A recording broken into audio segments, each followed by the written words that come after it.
I'm going to look at June 2013, the estimation question.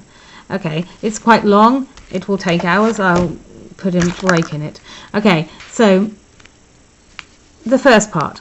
Okay, the weight of X kilograms in a bag of the weight of X kilograms of sand in a bag can be modeled by the normal random variable with unknown mean and known standard deviation of 0.4.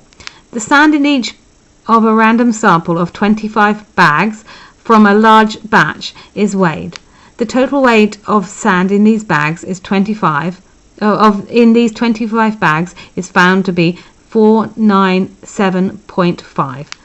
Okay, the first part. Construct a 98% confidence interval for the mean weight of sand in the bags in the batch. Okay, it's 5 marks, so it's we are going to do a lot of work.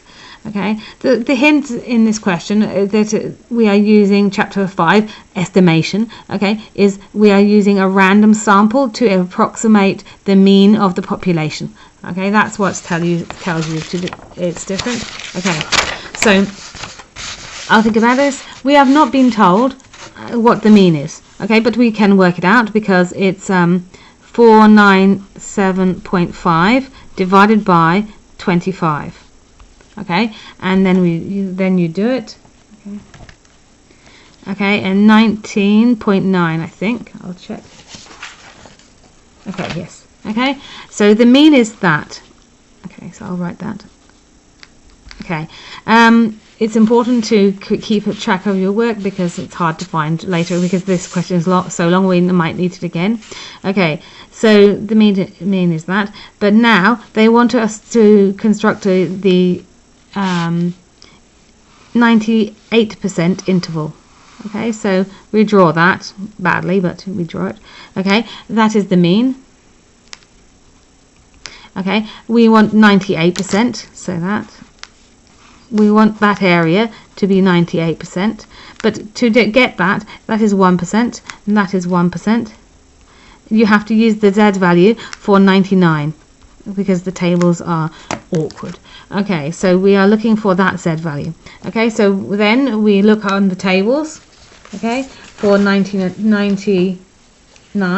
Okay, and it's equals 2.3263.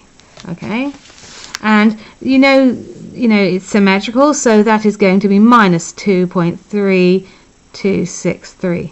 Okay, and then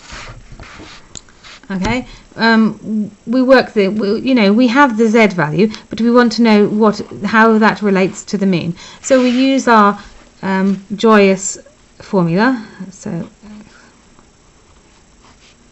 okay, but that is the standard thing. We have to change it because you are looking for standard error. Okay, so remember, so the variance is the standard deviation is 0.4. So the standard error, okay, is 0.4 divided by the square root of the sample size. Okay, so we're using that. Okay, so there. Okay, so it's going to be 0.4. Okay, and the mean, okay, there, 19.9. Okay, and we have the Z value, 2.3267. Okay, so write it out so you can read it. 2.3267 equals, I'm trying to leave space because I want to, but I haven't left enough.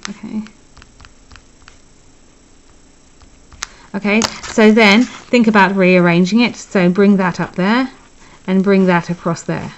Okay, so 2.3267. It's not 67. Sorry, I'm sorry, 3. Okay, so times 0.4 divided by that because it goes across, 19.9 equals x. And you know, then just do it on the calculator. I hate using the calculator now.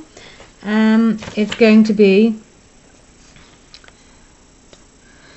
so x is 20.1 rounded. Okay, so then we know that value is 20.1.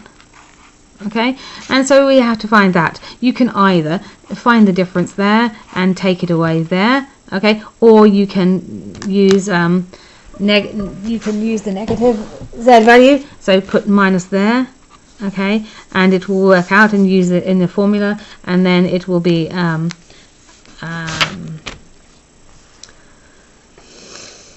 I can't think what it will be. Use the calculator. Yeah, okay, 19.7. Okay, so now we have 19.7. Okay, we have the mean to 98% confidence. Okay, it's going to be 9.7 or the smallest, and 20.1 as the biggest. Okay, so we are 98% certain it's between them. Okay, that's the thing you have. Okay, so the next part, they ask you, hence comment on the claim that the batch contains an average of 20 kilograms of sand. Okay, so they're asking, if we have the number 20, is it in that range? It is. Okay, so first of all, compare it to the range. Yes, it is within the 98% range. So it is a reasonable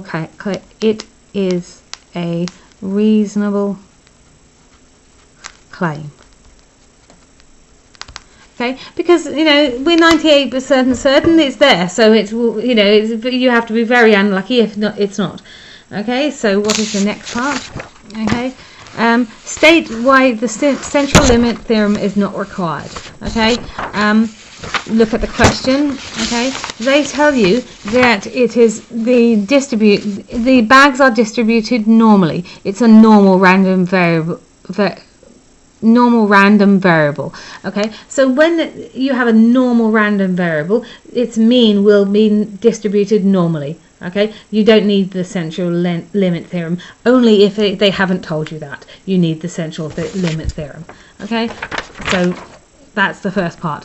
I'll do part B on a separate